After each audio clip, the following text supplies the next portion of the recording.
Okay, so today we'll talk about the spinal cord. You know that central nervous system consists of two organs, the brain and the spinal cord. First, we'll see the anatomy of the spinal cord. External features. If you see the spinal cord from outside, what are the things we'll be able to see? How it looks like. That's the external feature. Then we'll see the inside structure of the spinal cord. If you cut the spinal cord and see inside, what are the structures you will be able to see, right? So that's the internal structure. We'll talk about the functions of the spinal cord. Then we'll talk about the spinal nerves. From both sides of the spinal cord, 31 pairs of nerves arise. Those are the spinal nerves. We'll see how a spinal nerve is formed. Formation of a spinal nerve. Inside the spinal cord, you have bundle of fibers, a number of bundle of fibers, and those bundles are called tracts. Some tracts take the signal towards the brain, that means upwards. Those are called the ascending tracts. Some bundles or tracts take the signal out from the brain. Those are the descending tracts. So we'll see the important ascending and descending tracts. Then we'll talk about the relay of sensory and motor signals. You know that sensory signal goes towards the central nervous system, right?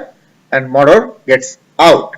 So on the way of sensory and motor, where the relay of the signal takes place. It's like, have you seen relay race?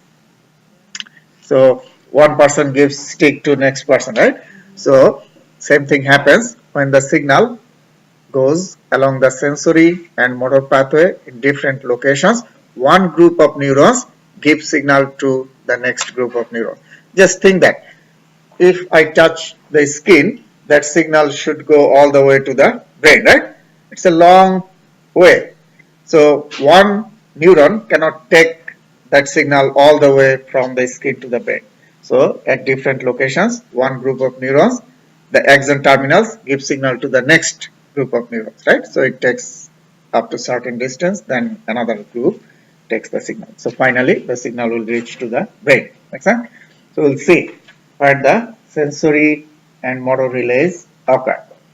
Then we'll talk about the trauma to the spinal cord, commonly heard term, spinal cord injury.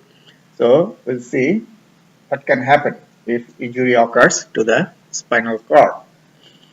First, the location. Spinal cord is located inside the vertebral column or spine and extends from the foramen magnum to the lumbar 1 vertebrae. So upper end is at the foramen magnum and lower end is at the lumbar 1 vertebrae. Sometimes it can go down to lumbar 2, but most of the time ends at lumbar 1. The size. Adult spinal cord is about 18 inches. That means 45 centimeter long, and the width is half inches. That means 14 millimeter. That's the width of the spinal cord. Functions. As I have already mentioned, inside the spinal cord there are two types of tracts, ascending and descending, right? So two ways communication occurs. through the spinal cord. Ascending tracts take the sensory signal towards the brain. Descending tracts take the motor command out from the brain. So, two ways communication is given by the spinal cord. Protection. Like your brain, spinal cord is also a delicate and important organ. So it must be protected heavily. The bones are the first protection. Which bones? Vertebrae, because we know that spinal cord is located inside the vertebral column. So vertebrae are the bones protect the spinal cord. Around the spinal cord, you have three meninges, like around the brain. Outermost one is the dura mater, that's the toughest one, thickest one, and then arachnoid mater and pia mater. Pia is the innermost one, which is attached to the surface of the spinal cord, directly attached to the spinal cord. So, the bone, vertebrae, three meninges, dura, arachnoid, and pia. And also, you have the cerebrospinal fluid in subarachnoid space. So those structures also give protection to the brain, right? Bone, cranial bone, three meninges, cerebrospinal fluid, those are also present around the brain. But in case of spinal cord, you have an additional structure, that is the epidural fats. You have a layer of fat above that means outside of the dura mater, just under the bone. So this is the dura mater, this is the vertebrae bone. In between the dura mater and the bone, you have the epidural fat. So that is an extra protection given to the spinal cord. Here, if you see the structures around the spinal cord, first if you go from outside to inside, vertebrae, bone, then the epidural fats, then you have the dura mater, then arachnoid mater, subarachnoid fluid, which is the cerebrospinal fluid, then pia mater is directly attached to the spinal cord. Okay, so those are the protections. Now, if you see a spinal cord from outside, what are the structures you will be able to see? This is the spinal cord. The lower end of the spinal cord is conical, cone shaped, and that is called conus medullaris. So the lower end of the spinal cord is cone shaped, and that is called the conus medullaris. Also, you will see a bunch of spinal nerve roots at the lower end of the spinal cord, and it looks like a horse tail of a horse. Have you seen horse tail? It looks like a horse of a tail. Horse, not horse of a tail of a horse, right? Okay, it looks like a tail of a horse, and that is called chordae equinae. This bunch of nerve roots together called chordae equinae. Okay. And now, if you see the lower pointed end of the spinal cord, from there, this is the lower pointed end of the spinal cord, a thin cord-like structure, string-like structure or thin cord-like structure arises and gets attached to the coccyx, the tailbone. And this cord is called filum terminale. F-I-L-U-M, filum terminale. Phylum terminal. Okay, that thin cord that connects the lower end to the coccyx. This one, it is like a ligament, ties the lower end of the spinal cord to the coccyx, so the spinal cord lower end will not freely move. Make sense? It ties the lower end to the bone, coccyx. Phylum terminal. Now you know that the pia mater is directly attached to the surface of the spinal cord. So this is the pia mater, and from the pia mater, ligaments arise, and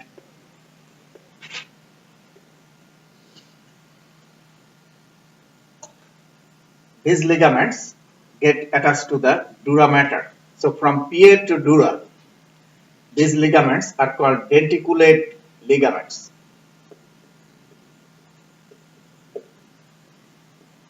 Denticulate ligaments. Okay. Denticulate ligaments arise from the pia mater, and other ends get attached to the dura mater.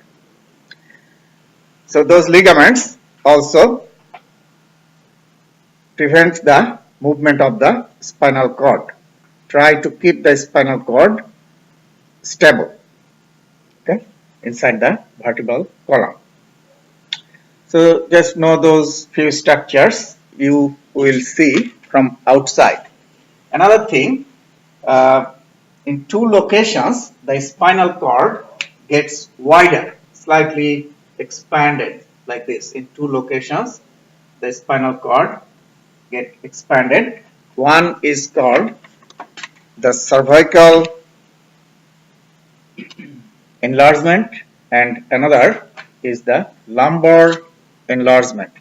That means in cervical area the spinal cord is wider, as well as in the lumbar area. In those two locations the spinal cord is slightly wider or expanded. Cervical enlargement and lumbar enlargement. Now the question is, why the spinal cord is wider in those two areas? Because you know that several nerves arise from the limbs, right? And several nerves actually go to the cervical part of the spinal cord from upper limbs. Several nerves from the lower limbs go to the lumbar part of the spinal cord. So those areas receive the nerves. So therefore you need more neurons in those areas to receive the signal, right? More neurons. So therefore those areas are expanded. Okay.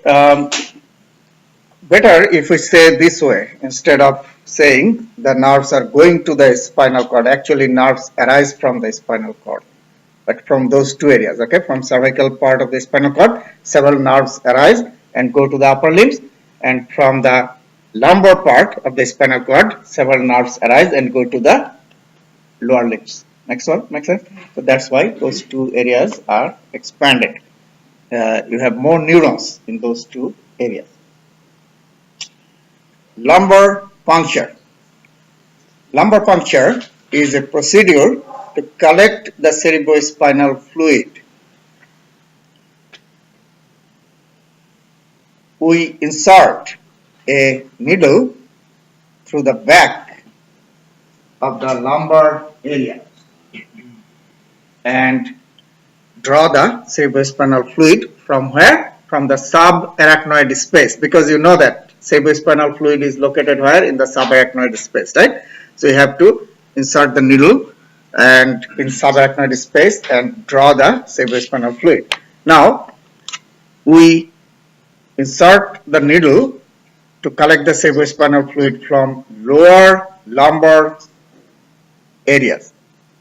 Why from the lower lumbar areas? Because where the spinal cord ends, which level? L1, right? And I said sometimes L2, usually L1. So we collect the cerebrospinal fluid from L3 to L5. The reason is, in that area you don't have the spinal cord, but the meninges continue and fluid also continues. Okay, so it is like this. See, the covering meninges continue, but this is the lumbar one here. So we will avoid lumbar 2 because we know that sometimes spinal cord can extend to lumbar 2 too. So we will collect the cerebrospinal fluid from L3, L4, L5. Okay. Here you have the CSF, cerebrospinal fluid, but no spinal cord. So if you insert the needle here, there is no chance of injuring the spinal cord. Make sense?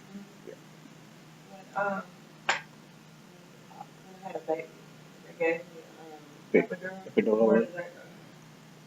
That is epidural, outside of the dura mater. Okay, outside of the dura mater. I know it wasn't that far, but it was. Yeah, outside epidural. You know the epidural space, right? And the nerve roots are going through that. So the nerve roots will be anesthetized. So the whole nerve will be anesthetized. Okay.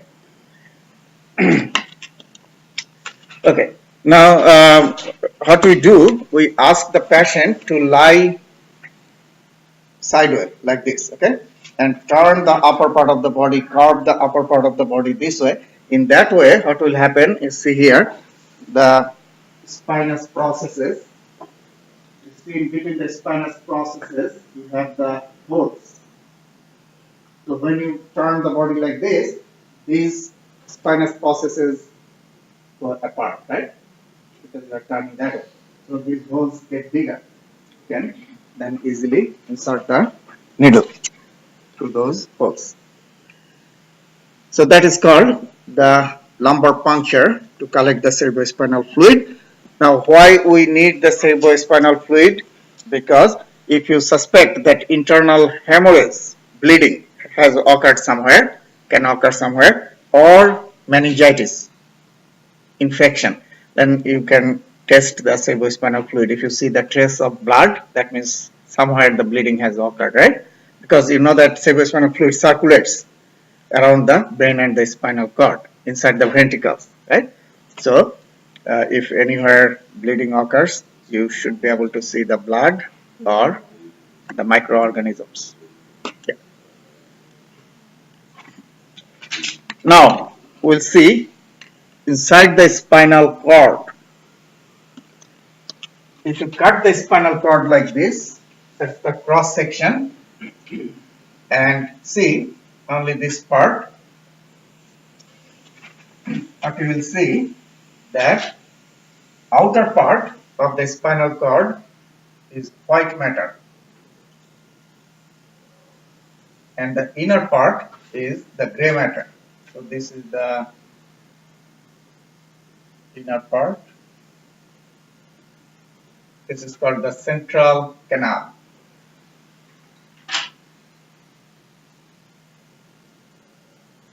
Okay, so this is the gray matter, inner part.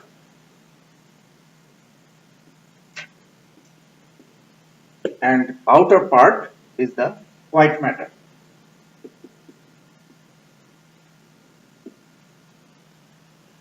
Okay, now if you see each side of the gray matter, you have three horns, horn-like structures. This is the front, so this is the ventral horn.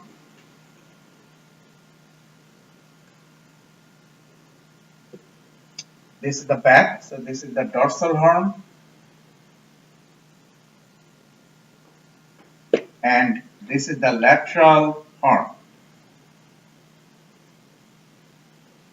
Okay, makes sense? Ventral horn, dorsal horn, lateral horn. Same thing in this side, the other side. Now, in three horns, you have three different types of neurons. In the ventral horn, these neurons are motor neurons.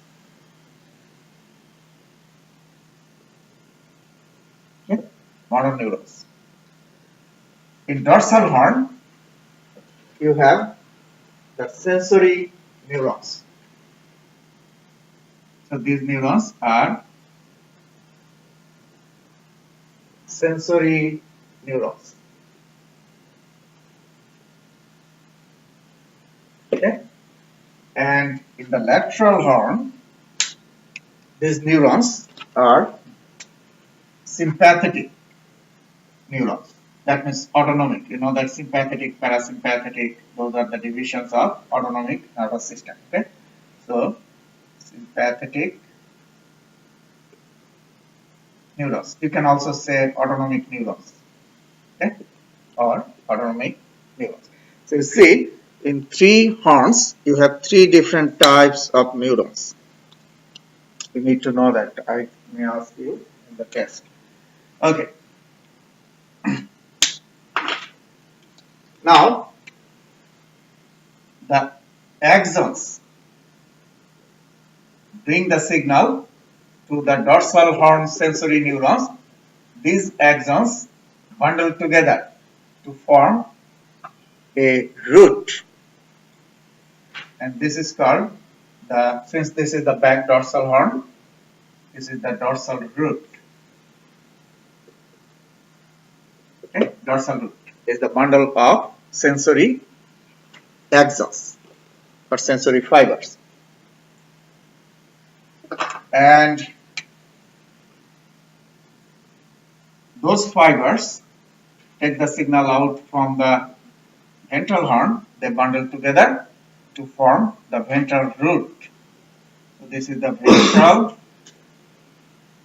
root. So dorsal root, ventral root.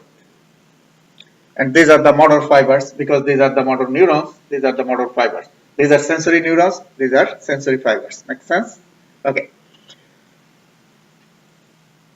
Now,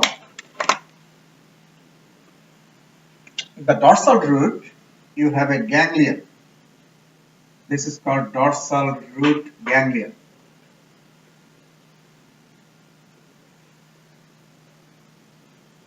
Dorsal root ganglion. Ganglion is a round structure in the peripheral nervous system, because this is peripheral nervous system. Spinal cord is central nervous system, brain and spinal cord. This is the peripheral nervous system, peripheral part, right, outside of the spinal cord. And ganglion is a round structure in the peripheral nerves where you have the cell bodies of neurons. So many cell bodies are here. These are the cell bodies of sensory neurons, because this is sensory pathway. Okay, so this is the dorsal root ganglion. So what happens, these axons from these neurons go to these neurons. And then you have again fibers. Those are bringing signal here from outside. This is also same thing, dorsal root. So in the dorsal root, you have a ganglion that is called the dorsal root ganglion. And definitely all these are sensory neurons, because this is sensory pathway. In case of ventral root, you don't have any ganglion. No ganglion in the ventral root. So what happens? The ventral root fibers go like this. And here, the ventral and dorsal root, those two roots, ventral and dorsal roots, meet, join together. And that is the spinal nerve. The spinal nerve is formed by the union of ventral and dorsal roots. They meet together to form the spinal nerve. Okay. Now, if I ask you, which horn is this? Dorsal horn. And the neurons are what type of neurons? Sensory. This is the neurons are motor. This is the neurons are sympathetic or autonomic. Okay. these are the roots, right? Bundle of fibers. And these fibers are what type of fibers? Sensory or motor? Sensory. These fibers? Motor. Motor. Okay, now you tell me, these fibers will transmit or take the signal this way towards the central nervous system or out?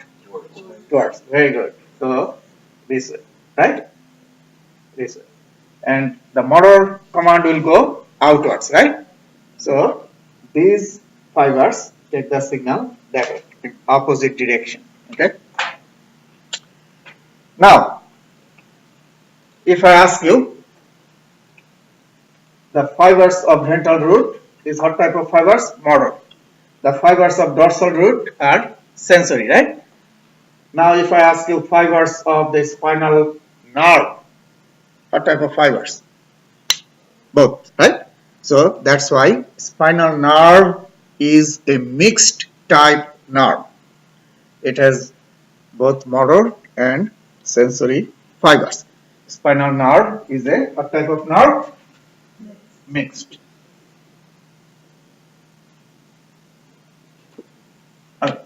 Spinal nerve is very short, and just after the spinal nerve is formed, it splits, divides again into two branches. So it is a short nerve. It divides into two branches like this. Okay. But now in both branches you have both types of fibers, and these are called ramus. So this is the ventral ramus, and this is the dorsal ramus.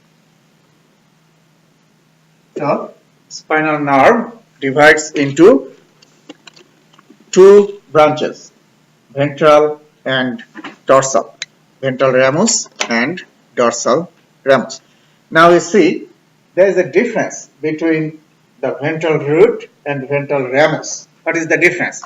In ventral root you have what kind of fibers? Motor. But in ventral ramus you have both, right? Same thing here. Okay. So the purpose of formation of spinal nerve is when it will divide, both types of fibers will go to both branches, both rami. Rami is plural, ramus is singular. Right, now these two rami will innervate the body. This is your body. This is the front part of the body. This is the back part of the body. Okay, makes sense? So now you see both front and back parts, that means everywhere in your body you will get both motor and sensory nerves. Make sense? Both motor and sensory innervations. If you just think that if your body was here, what would have happened? The front part of the body will only get motor, right? That means you will be able to move but no sensation. And back part you will not be able to move but you will get all sensations. So that's what we don't want, right? We don't want that. So that's why the spinal nerve formation is important and rami formation is important. Okay, so just remember whatever I said here, it should be fine.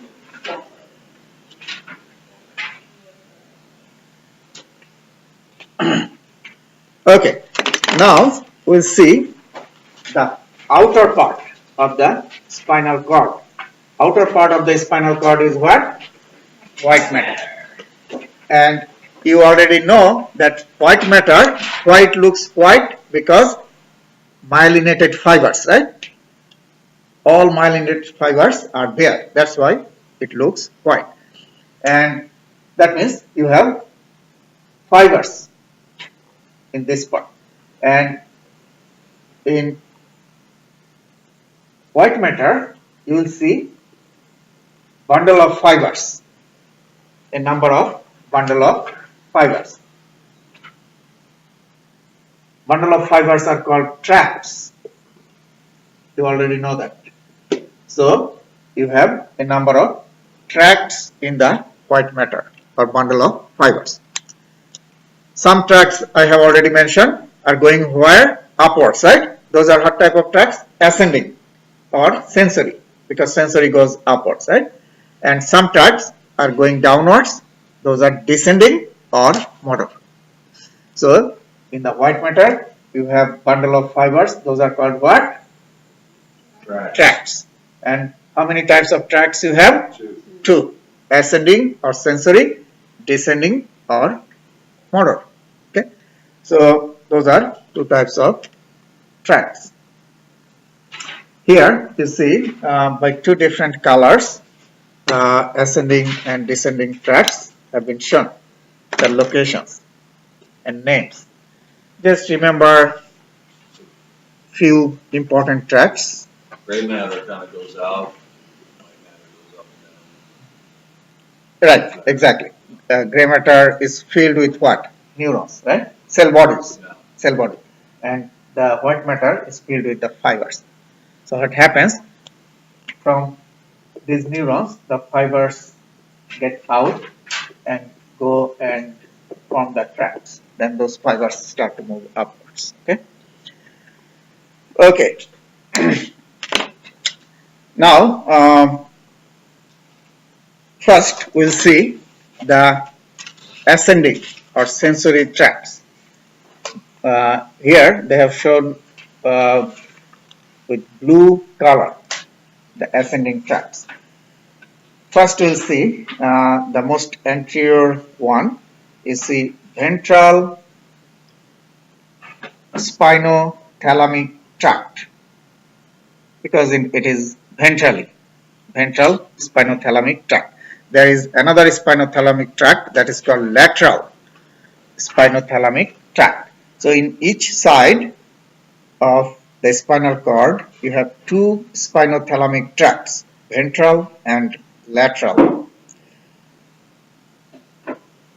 Spinothalamic tract takes signal to which structure of the brain? Thalamus. That's why it is called spinothalamic, going from the spinal cord to the thalamus. And what kind of signal these tracts carry? Pain, temperature. Pain and temperature signal, those sensory signals are carried by the spinothalamic tract. In both sides, you have spinocerebellar tracts. Anterior one is ventral and posterior one is dorsal. So you have in each side you have two spinocerebellar tract, ventral and dorsal. Its name is telling you we'll go from the spinal cord to the cerebellum, right? So what kind of signal the spinocerebellar tracts carry? Because cerebellum is responsible for balance and equilibrium. You must remember balance and equilibrium. So the signal from the skeletal muscles and joints go to the cerebellum through the spinocerebellar tract, because if your cerebellum wants to maintain the balance, it must work on the muscles and joints, right?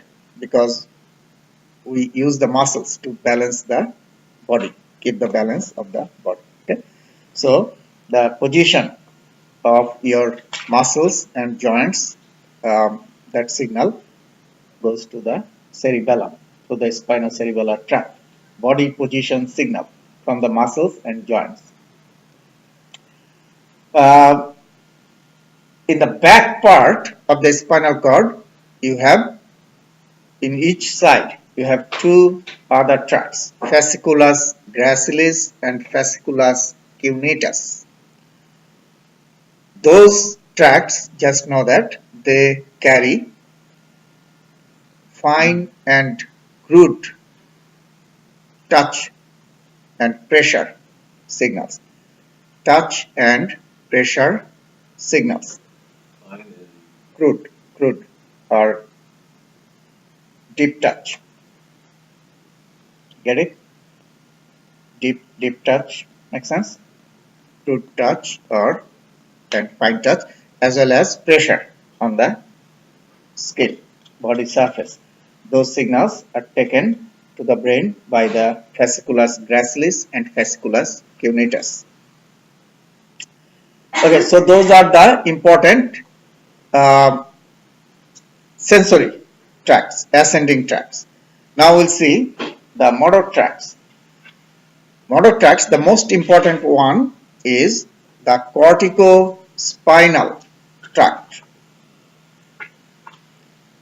Corticospinal tract is also called pyramidal tract.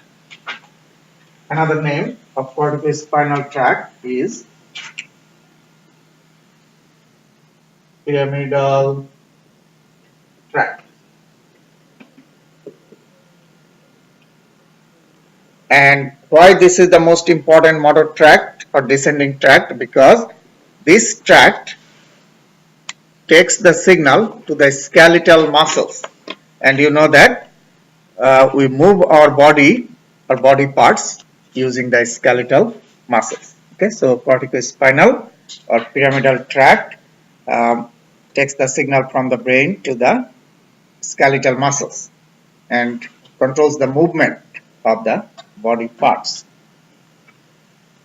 Other motor tracts, just know the names: rubrospinal, vestibulospinal, tectospinal. Very easy to remember. Motor tracts, most of the motor tracts end with what? Spinal.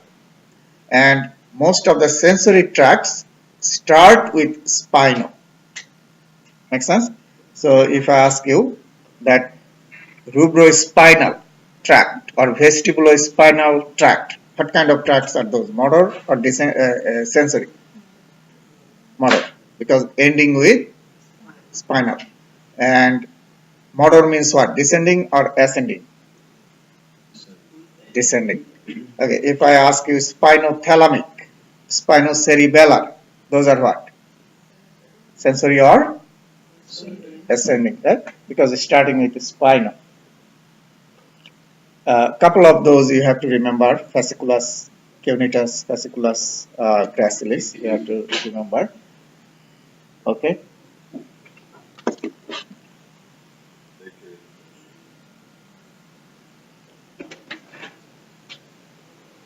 Okay. Now the relay, as I have mentioned, that in different locations, one group of neurons gives signal to the next group of neurons, because one neuron cannot take the signal all the way from the body surface to the brain, right? So in different locations, relay occurs. In sensory pathway or ascending pathway, you have three sets of neurons, three groups of neurons. First group of neurons are located, you know that this is the, let me draw again, the spinal cord. Remember the horns, okay, dorsal horn, right, here. Yeah. So these fibers will go ahead, sensory, very good. Okay, so here the first group of neurons, sensory pathway, this is the sensory pathway. So first group of neurons, just write it down. First group of neurons are located in the dorsal root ganglia. We are talking about sensory pathway. So the first order neurons? First order neurons, or first group of neurons, are in the dorsal root ganglia. You already know that. And this is the skin, for example. From the skin, the signal will first go there to these neurons. Then from here, where are the second order neurons? Dorsal horn. Another set of neurons you have here. That's the second order neurons. And then from here, the signal will go to the thalamus of the brain. And in the thalamus, you have the third order neurons. We know that thalamus is the major sensory relay station. Almost all sensory signals must go through the thalamus. So these neurons are third order neurons.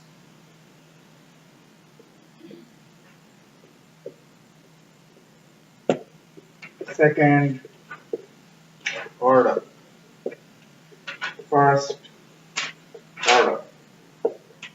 Okay. Okay. Now,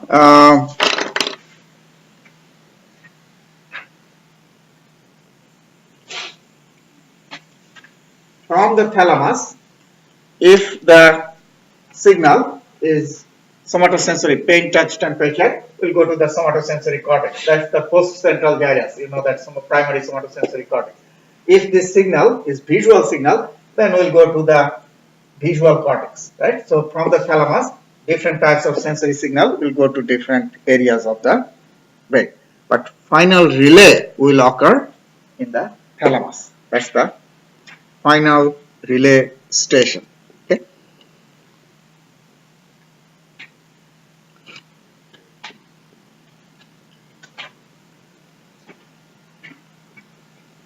Okay. Now descending or motor pathway. Descending or motor pathway is rather simple because you have only two sets of neurons. You already know those two sets. Let me tell you. This is the spinal cord again. This is the dorsal, lateral, ventral. Okay. You already know that in ventral horn you have one set of neurons. These are motor neurons, right? Ventral horn, motor neurons.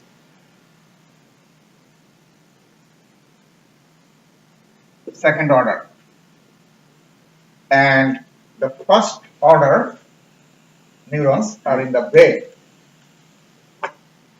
Do you remember central sulcus, precentral gyrus, postcentral gyrus? Do you remember that? Which one is motor, pre or post? Pre, very good. So this is the primary motor cortex, right? And postcentral is what? Primary somatosensory. Make sense? So what type of neurons are these? In precentral.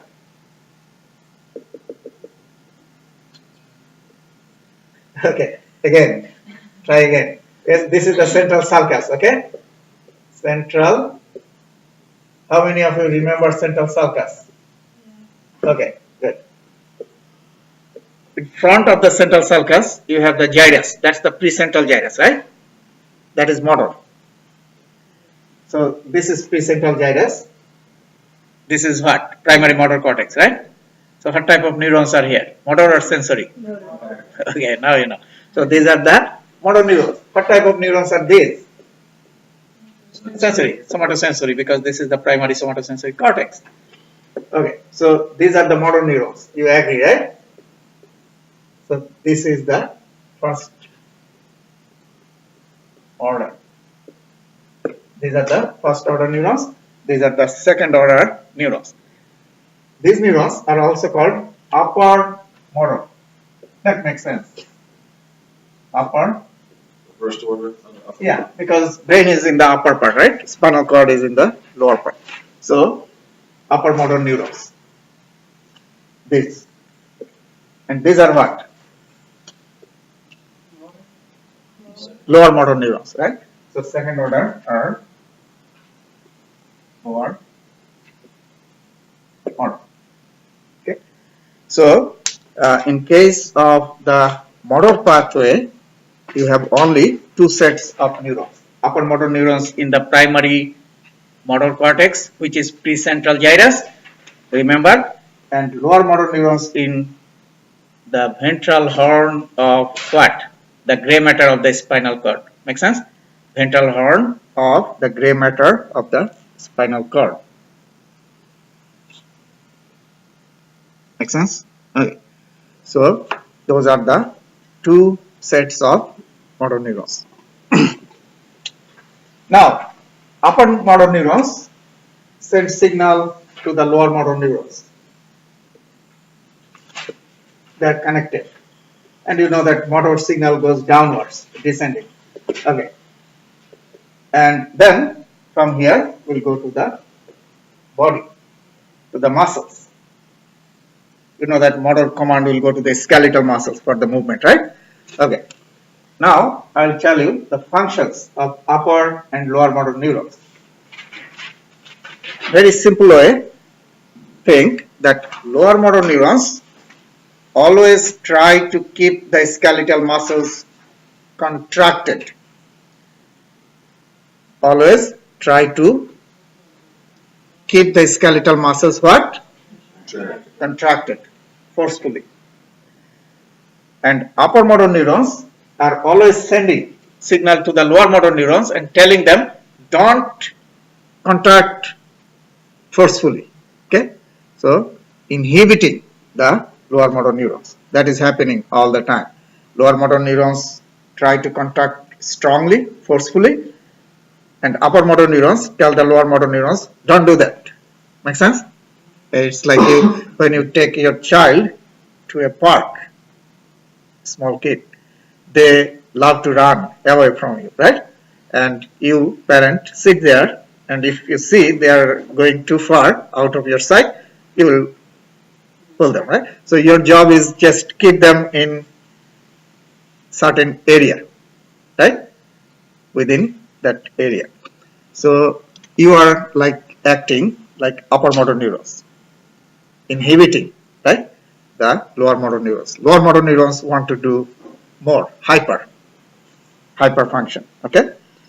Now you tell me, if the upper motor neurons are destroyed, then lower motor neurons will get free, right? To do what? Contract the muscle forcefully, right? So what will happen in the muscle? Muscle will stay contracted forcefully. Make sense? Okay, so that is called spastic paralysis.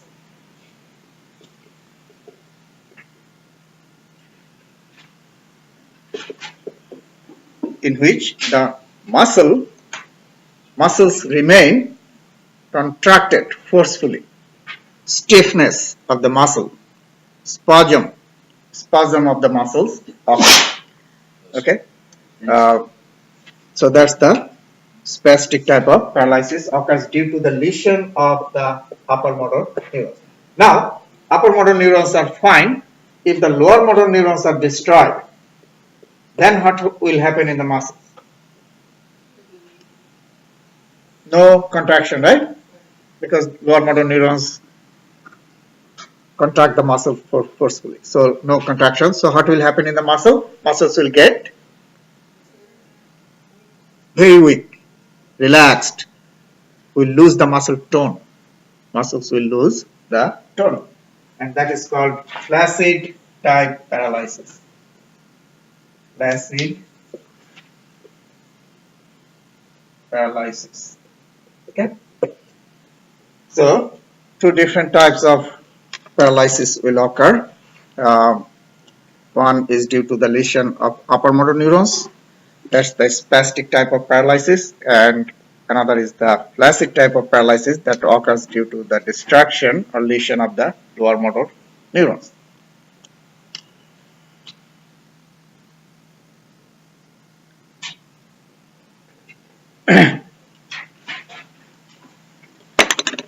Trauma to the spinal cord, very commonly heard term. We very often hear spinal cord injury, and actually spinal cord injury case is much higher in the United States than any other countries of the world, because too many road accidents, because so many cars are here, right? Road accidents is very high. Road accident is number is very high here, and that's why the spinal cord injury occurs a lot. Now, if the injury of the spinal cord occurs in the cervical, upper cervical part, then the body below that will be paralyzed. Make sense? Because the part below is getting disconnected from the brain, upper part. And so how many limbs will be affected? 4. 4. That is called quadriplasia. Quadri means 4. Okay. Now, if the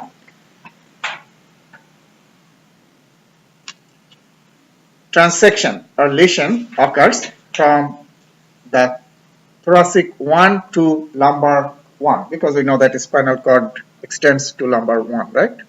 So, if any lesion occurs or transection occurs from T1, that means from first thoracic to lumbar 1, then the area below that will be paralyzed. That is called paraplasia. How many limbs will be affected? Only lower 2, right? So that is the paraplasia. If lesion occurs in only one side of the spinal cord, then only that side of the body will be affected, and that is called hemiplasia. One side of the body, hemiplasia. So paraplasia, quadriplasia, and hemiplasia. So is there 2 different types of hemiplasia? One would be here, then one would be here. Yeah, it depends which level of the spinal cord got injured. Okay, so uh, that side only. Uh, Another type of hemiplasia you will see if lesion occurs in the brain, stroke. One side of the body can be paralyzed. That's not related to the spinal cord. That is the injury to the brain, lesion in the brain. You know this guy? Yeah, Christopher Superman. Yeah, Christopher. He had quadriplasia because his spinal cord injury occurred in upper cervical area. He fell off the horse, right, from the horse, and his head did hit the ground first, so twisted like this. That caused the turning of the spinal cord here. So he suffered from quadriplasia and he died. His wife started a foundation, spinal cord injury uh, trust, and donated a lot of money. His wife also died. Yeah. So, what happens if the lateral nerves get severed, your toes? That. Those are the sympathetic, automatic nervous Oh, system. here, yeah. That is now. Remember one thing that I didn't mention, that the lateral horn is only present in the spinal cord in thoracic part here, not in cervical, not in lumbar. So only in thoracic part you have the lateral horn. In other parts you have these two. Why? Because from here the sympathetic nerves go to the sympathetic chain. If you see both sides of the spinal cord only in the thoracic part here, okay? In both sides of the spinal cord, you will see very necklace-like structure, chain, both sides. Those are called the sympathetic chain, like this, along the spinal cord. And that's just in the thoracic area. Yeah, only in thoracic area, sympathetic chain. And from here, the nerves go to the heart and other organs and control the autonomic functions. Okay, so if, for example, the lesion occurs here, and from here, because there are many segments, right? You understand that this is just one segment of the spinal cord. So from here, if the signal is going to this ganglion of sympathetic chain, there are several ganglions, and if this one is going to the heart, then what will happen? Yeah, sympathetic drive will be lost, right? So heart will get slow because we know that sympathetic activation increases the heart rate. Okay, so the heart rate will change a lot. The blood pressure will change. Okay, so that is the result of sympathetic lesion. Okay, but it depends in which segment it has occurred. Okay, and from that segment, the signal is going to which ganglion of the chain, and from there it's going to which organ. Is it going to the heart or stomach or to the other organs? Okay, so the effect will be like that. Reflex I think we have talked about reflex in last class. Reflex is a rapid or slow? Rapid. It is autonomic, involuntary or voluntary? Must be involuntary, must be rapid, right? If I put something hot on your hand and if you wait few seconds and move your hand willingly, that is not a reflex, right? Must happen autonomic, involuntarily and quickly. And every time you present the stimulus, the response should be what? Same. So those are three important conditions for a reflex: rapid, autonomic, and repetitive response. Now, the pathway, the complete pathway of signal is called the reflex arc. And in reflex arc or pathway, you have 5 components. First components are receptors. Then from the receptors, signal will go through the sensory neurons. So receptors, number 1, number 2 sensory neurons, and number 3 integration center, which is the central nervous system, brain or spinal cord. Integration center is brain or spinal cord. And then the motor output through the motor neurons, and the effector organ is the last one. Okay, so receptors, sensory neurons, integration center, motor neurons, and effector organs. So those are the 5 components of a reflex.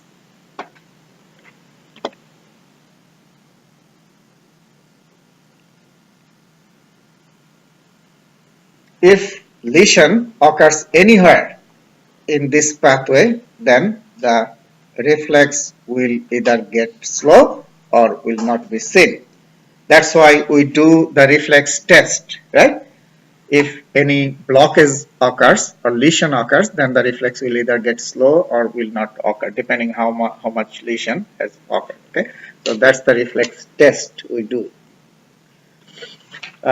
This is one type of reflex test that is called plantar reflex test. In plantar reflex test, we scratch the sole of the foot of the patient or the subject using something sharp or blunt. What do you think? We will cut the sole. We don't want to use the sharp thing, okay, to scratch. Okay, so it must be blunt. You can use your pen or the back of the pencil, something like that. Okay, and you will scratch the sole of the foot and see if the toes, flexion of the toes occur. This is the flexion, right? Just think this is your foot and these are the toes. So this is the flexion. Okay. So when you scratch the sole of the foot, normally we should see the flexion of the toes. Make sense? That is the normal response. How we scratch? There is a way. You will start from the sole. This is the sole of the foot. Okay. Start from the sole of the foot and go along the lateral side like this. And then when you will reach to the root of the toes, you will start to move medially. So this is your big toe. Start from the heel, go like this, and then from here you move like this. When you will do that, what you supposed to see? Flexion of the toes. Okay. If you don't see that, if you see that toes are spreading, we say extension of the toes and fanning, spreading like this. That means the reflex, plantar reflex is absent. That means that sign is called Babinski's sign. What is Babinski's sign? Extension and spreading, fanning of the toes. Okay. So Babinski's sign is positive. This is what Babinski's sign is there, present. Make sense? Babinski's sign is positive. That means what? Reflex is present or absent? Absent. Very good. Absent. Make sense? So this happens, the Babinski sign is positive, we see if the person has motor neuron disease, motor neuron disorder. Now, in infants, if you try this plantar reflex test, you will see the Babinski sign is positive in infants. Why? Hasn't developed yet. Motor neurons are not yet developed. And we know that already because infants cannot walk, right? To walk, you need the motor neurons, motor control, right? They cannot control their urination or defecation because their motor control is not yet developed. Okay, so that's why you see the Babinski sign positive. It's like motor neuron disorder. Okay, so okay,